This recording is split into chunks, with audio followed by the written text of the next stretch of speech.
Bypass করার কোনো সুযোগ নাই। এই জন্য কোরআন বুঝায় বলছিলাম প্রথমেই, আইনাল মাফার। ও মানুষ, ও বিবেকওয়ালা মানুষ, বুদ্ধিওয়ালা মানুষ, ও বিদ্যান মানুষ, ও সৃষ্টির ভিতরে সবচেয়ে আধুনিক মানুষ। সৃষ্টির ভিতরে মানুষই আধুনিক। তুমি কি কখনো ভাবছো ওয়া ইলাইহি তুরজাউন, ইন্না লিল্লাহি ওয়া ইন্না ইলাইহি রাজিউন, তুমি আল্লাহর কাছে ফিরবে প্রস্তুত কতটুকু? যুবক কি কখনো ভাবে যে আমি যেই কোনো মুহূর্তে যেতে পারি? গত 2 দিন আগে এই ফ্লাইওভারে রাত্র 3টার সময় 3টা ছেলে মারা গেছে, ঠিক না? খিলগাঁও ফ্লাইওভারে গতকালকে না, আগের রাত্রে, পরশু দিন রাত্রে 3টা ছেলে মারা গেছে। আবুল হোটেল থেকে খায়া আসতেছিল 3 বন্ধু একসাথে, ঠিক না? কি তার কি জানা ছিল যে মালাকুল মউত আমার জন্য ফ্লাইওভারে অপেক্ষা করতেছে? পায়ে হাত রেখে আমি ভাবাইতে চাইতেছি আপনাদের। 1 মিনিট 2 মিনিট 10 পর্যন্ত ভাবলাম না নির্জনে বসা, যে আমাকে তো চলে যেতে হবে, যিনি আমাকে অস্তিত্ব দিয়েছেন ওনার কাছে যেতে হবে। কিন্তু আমি কতটুকু প্রস্তুত? যাইতে তো হবে ওনার কাছে, বাইপাসের কোনো সুযোগ নেই। কতটুকু প্রস্তুত? দ্বিতীয় কথা, উনি আমার কাছ থেকে চায় কি? সারাদিনই তো সবকিছু দিতে থাকেন, 1 ফোঁটা পানির থেকেই তো আমাদের অস্তিত্ব, তাই না? এই জন্য আল্লাহ কখনো কখনো মানুষকে বুঝাইতে চায়, হয় আওয়াজটা যদি কানের পর্দা ফাটাইতো তাইলে হয়তো মানুষ বুঝতো। কিন্তু কোরআনের আওয়াজ তো কারো কানের পর্দা ফাটায় না, যার কারণে আমার জাতি, আমার সমাজ বোঝে না, চিৎকার দেয়, মান আরাদা আন্নি নাদাইতুহু মিন কারিব। যখন মানুষ আল্লাহর থেকে বিমুখ হয়ে যায়, সবকিছু পাওয়ার পরে যখন আল্লাহ ভুলা যায়, আর এটাই মানুষের স্বভাব, ইদা মাসাহুল খায়রু মানুয়া, মানুষ যখন সবকিছু পাওয়া যায় তো আল্লাহর থেকে দূরে সরা যায়। এই জন্যই কোরআনকে চিৎকার দিতে হয়, মা গাররাকা বিরাব্বিকাল কারীম। ও মানুষ, আল্লাহর মতো সত্তা থেকে তোকে দূরে সরাইলো তো সরাইলো, তুই আল্লাহকে ভুললি কি কইরা? আল্লাযী আকরাবু মিন হাবলিল ওয়ারিদ, যে রোগের চেয়েও কাছে, আনা মাআকুম আইনামা কুনতুম, যে সদা সর্বদা আমার সঙ্গে থাকে, আযকুরুকা ওয়ালাউ তানসানি, যে 24 ঘন্টা আমাকে সুরক্ষিত করে, আস্তুরুকা ওয়ালাউ তাকশানি, যে 24 ঘন্টা আমার দোষ ত্রুটিকে লুকাইতে থাকে, লুকোচুরি খেলতে থাকে, রহমতি ইলাইকা নাজিল, 24 ঘন্টা আল্লাহর রহমতের অ্যাকোয়ারিয়ামের ভিতরে আমরা বসে আছি। কসম খোদা, সময় লম্বা হয়ে যাবে, নাহলে আমি আপনাকে আঙ্গুল দিয়ে দেখাইতে পারি।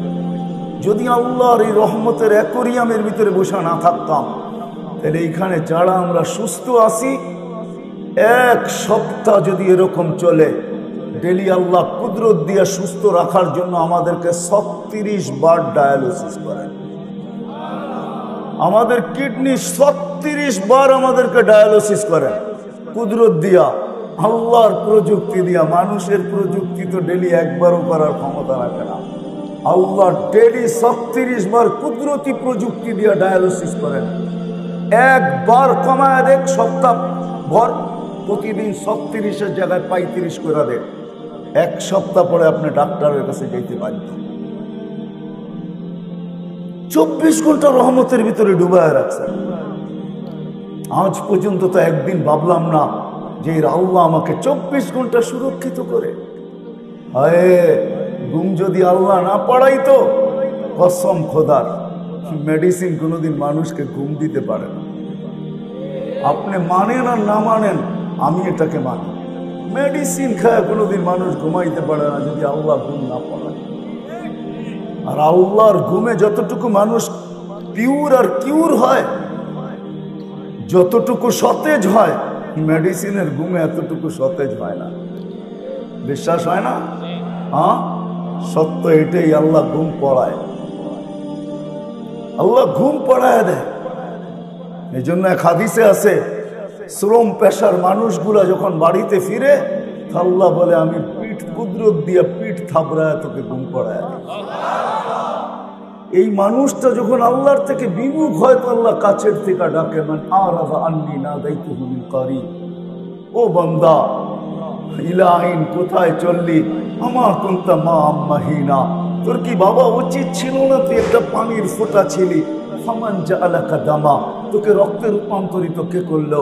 ওমান জাআলাকা মুদগা, তোর কি বাবার উচিত ছিল না এই রক্তটাকে কে রক্তপিণ্ডতে রূপান্তরিত করলো? ওমান জাআলাকা ইযামা, এই রক্তপিণ্ডটাকে কে কঙ্কালে রূপান্তরিত করলো? এটা কি তোর ভাবা উচিত ছিল না? কি বলেন? ওমান কাসা আলাইহি লাহমা, এর উপর এত সুন্দরভাবে গোশতের আবরণ কে চড়ায় দিল? তোর কি একটু ভাবা উচিত ছিল না? আমা কুনতা সগীরা ফামান কাব্বারা, তুই কি ছোট ছিলি না? তোকে বড় কে করলো? আমা কুনতা যায়ীফা, তুই কি দুর্বল ছিলি না? তোকে শক্তিশালী সুঠাম কে করলো? আমা কুনতা জাহিলা, তুই কি মার পেটের থেকে অজ্ঞ আসিস নাই? তোকে শিক্ষা দিল তো দিল কে? কে রাখলো তোর ভিতরে এই পাওয়ার ব্যাংক যে তুই যা পড়স তা এখানে সেভ হইতে থাকে? কে রাখলো এই মেমোরি কার্ড এখানে যে যা পড়িস তাই তোর এইখানে? ছোট ছোট বাচ্চা কোরআন হেফজ করে 30 পারা কোরআন, 6, 7, 8, 9 বছরের ছেলে, ওর এইখানে এই মেমোরি কার্ড কে রাখলো? এই পাওয়ার ব্যাংক কোথায় ফিট করলো? আল্লাহ বলে এই শিক্ষা তোকে কে দিল? আমা কুনতা মিসকিনা, তুই নিশ্চয় ছিলি না? তোকে স্বয়ং সম্পূর্ণ কে করলো? বিদায় বাবা উচিত ছিল যে মালিক আমাকে স্বয়ং সম্পূর্ণ করলো, উনি আমার কাছে কি চায়? আর আমি যে কালকে চলে যাব, আমার প্রস্তুতি কতটুকু? বাবা উচিত ছিল। চলে যেতে হবে, এটাই সত্য। চলে যেতে হবে, এটাই সত্য। যা কিছু ভোগ করতেছি সব আল্লাহ, একটাও আমার না। যদি বলি দেহটা আমার, তাহলে আমি আপনাকে প্রশ্ন করব, দেহটা যদি আপনার হয় তাহলে কোন অঙ্গের উপরে আপনার কন্ট্রোল আছে? আমাকে একটু আঙ্গুল দিয়ে দেখান। আছে কোন অঙ্গের উপরে কন্ট্রোল? তাহলে দেহটা আমার হলো তো হলো কি করে? আমি প্রবাদ বাক্যের দিকে যাব না, এইভাবেই বুঝাইতে চেয়েছি। আমরা বলি দেহটা আমার, যদি হয় তাহলে আমাকে লজিক দিয়ে বোঝান কোন অঙ্গের উপরে আমার কন্ট্রোল আছে। আমি তো চাই না দাড়ি পাকুক, এটা তো পেকে গেল। আমি তো চাই না বয়সের ছাপ লাগুক, বয়সের তো ছাপ লেগে গেল। আমি তো চাই না রাতগুলা পড়ুক, এটা তো পড়তে শুরু করলো। আমি তো চাই না কিডনিটা নষ্ট হোক, আমাকে তো ডেলি ডায়ালিসিস করতে হয়। কেন হলো? বোঝা গেল দেহটা আমার না, জীবনটাও আমার না। যদিও ভাবি আমরা জীবন আমার, ঠিক না? প্রবাদ বাক্য বলবো না আমার জীবন আমি কাটাবো, যেমন খুশি তেমন কাটাবো। প্রবাদ বাক্য হইতে পারে, এটা ছন্দের মিল হইতে পারে, কিন্তু জীবনটাও আমার না। থাকলে জীবনের কোন মুহূর্তের উপর আপনার আমার আঙ্গুল আছে? কোন সময়টার উপরে কন্ট্রোল আছে? যদি থাকতো তাহলে 3টা ছেলে গত পরশুদিন জান কেন দিতে হলো? সারা বাংলাদেশের খুশির দিন পদ্মা ব্রিজে ওই যুবককে জান কেন দিতে হলো? যে বাইক অ্যাক্সিডেন্ট করে মারা গেলেন, তার স্বপ্ন আর পুরা হলো না। তার স্বপ্ন ছিল আমি ভিডিও করতেছি, পদ্মা ব্রিজ ক্রস করব, ওই পাশে যে সাইটে যাব আর সাথে সাথে বন্ধুদের সাথে শেয়ার করব। আশা তার পূরণ হয় নাই। বুঝছে? কেন হলো না? তাহলে জীবনটাও আমার না, দেহটাও আমার। আল্লাহ আসেন ভাবি, এটাই ভাবা উচিত যে কোনো মুহূর্তে আমি চলে যেতে পারি, কিন্তু আমার প্রস্তুতি কতটুকু? আমি কতটুকু আখেরাতকে গুছাইলাম? দুনিয়াকে কতটুকু গুছাইলেন এটা আমার প্রশ্ন না।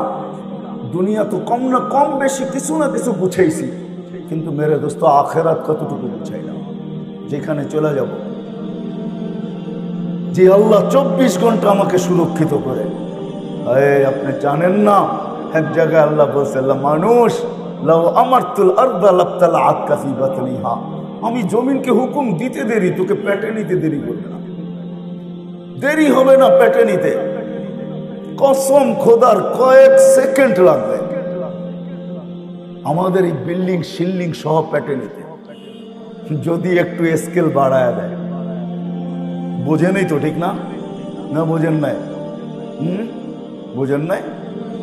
একটু ভূমিকম্পের হাই স্কেল যদি বাড়ায় দেয়, কয়েক মিনিট লাগবে না, মিনিটের দরকার নেই, কয়েক সেকেন্ডের দরকার। আল্লাহ বলে লাউ আমারতুল আরদা লাবতালাআত ফি বাতনিহা, লাউ আমারতুল বাহরা লা আগরাকাতকা ফি কারিহা, সমুদ্রকে হুকুম দিতে দেরি, তোকে তলদেশে নিতে দেরি করবে না। লাউ আমারতুল মালাইকা লা হালাকাতকা, আল্লাহরও ডিফেন্স আছে। আল্লাহ বলে ফেরেশতাদেরকে হুকুম দিতে দেরি, তোকে ধ্বংস করতে দেরি করবে না। জান দুনিয়াতে আছে শত শত ধ্বংস স্তূপ এখনো দুনিয়া রাখা আছে। হাদিসে নেয়ামত বলতেছি, কোরআনে যতগুলা লেখা আছে হয়তো দুই একটা বাদ হবে, বাকি আমার এই দুই চোখে লেখা আছে। হ্যাঁ হ্যাঁ, দুই চোখে আল্লাহ দেখায় দিছেন, এই জন্যই ভিতরে ব্যথাটা একটু বেশি, নাহলে আমার ভিতরে ব্যথা কম হতো। এই জন্যই আপনাদের কাছে ছুটে আসে। বাবার বিষয় আল্লাহ বলে ফেরেশতাকে হুকুম দিতে দেরি, ধ্বংস করতে দেরি করবে না।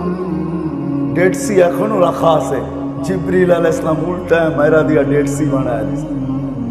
জান 100 কিলোমিটার লম্বা, 5 কিলোমিটার চওড়া, ডেড সি এখনো রাখা আছে। কওমে আদ সামুদের জায়গা এখনো রাখা আছে। কওমে সালের ঘরগুলো এখনো দাঁড়ায় আছে। ইয়ানহিতুনা মিনাল জিবালি বুয়ুতা, পাহাড় খচিত করে ঘর বানাইতো। জান আপনি দেখা আসেন, আমি দেখা আসছি, ওই ঘরগুলা দেখলে এখনো আপনার তাক লাগা থাকবেন, এত সুন্দর ডিজাইন, পাহাড় খচিত করে। কওমে আদের মাথার ডাচা এখনো রাখা আছে। 6 ফিটের একটা মানুষ এদিকে দাঁড়াবে, একটা এদিকে দাঁড়াবে, একজন আরেকজনকে পুরা দেখবে না। আমার এই দুই চোখে দেখা আছে, আপনি দেখা আসেন। হাজারো ধ্বংস স্তূপ রাখা আছে, হাজারো ঐতিহ্য দুনিয়ায় রাখা আছে। এই জন্যই তো কবি বলছেন, আলী রাদিয়াল্লাহু তাআলা আনহু বলছেন, সিরু ফি দিয়ারিহি মনজুর ফি আসারিহি, শুধু মিডিয়ায় চোখ রেখা বসে থাকেন না, মাঝে মাঝে ঘোরেন, দেখেন ঐতিহ্যগুলা, কিছু বুঝে আসবে। মাঝে মাঝে সোনার গায়েও যায়, দেখবেন ঈশাখার রাজধানী পড়ে আছে, ঈশাখা নাই। আহসান মঞ্জিলে যায় দেখবেন আহসান মঞ্জিল আছে, নবাব আহসানুল্লাহ নাই। বিক্রমপুর আছে, রাজা বীর বিক্রম নাই। লালবাগ কিলা আছে, মালিক নাই। হাজারো দুনিয়াতে রাখা আছে। আলী রাদিয়াল্লাহু তাআলা এই জন্যই বলেন, সিরু ফি দিয়ারিহি অনজুর ফি আসারিহি, যাও ভালো মতে খুঁটা খুঁটা দেখো। ফাসআলুহুম আইনা হাল্লু, তারপরে চিৎকার দিয়ে জিজ্ঞাসা করো তোমরা কোথায় গেলে। ওরা জবাব দিতে পারলে দিত, ইন্তাকালনা মিন দারিল গুরুর, একটা ধোঁকার ঘরে ছিলাম আমরা, ওইখান থেকে বাহির হয়ে গেছি। সত্য এটাই, সম্পর্কগুলা সব ধোঁকা। বিশ্বাস হয় না? তাইলে চোখে আঙ্গুল দিয়া দেখায় দিতেছি। আমাদের দেশে এরকম পাওয়া যাবে, সন্তান মা বাবাকে দাফন কাফন তো দূরের কথা, শেষ দেখা পর্যন্ত দেখে নাই। নাই আমাদের ঢাকা শহরে? নাম বলবো? নামও আমাদের কাছে আছে, বলতে পারি কিন্তু বলবো না, সমচিন না। মিডিয়া জানে এটা সত্য, মিডিয়াও আছে, সার্চ দিয়া দেখে। সন্তান মা বাবাকে দুই নজরে দেখে পর্যন্ত নাই। বিতু এতটুকু ছিল, কিন্তু বাবা রাইখা গেছেন অট্টালিকা, হাজার হাজার কোটি টাকা রাজ করতেছে। হায় হায় হায়। আবার এটাও পাবেন, সন্তান নিজে বাবাকে গোসল দিছে, কাফন পড়াইছে, জানাজা পড়াইছে, নিজের হাতে রাখছে।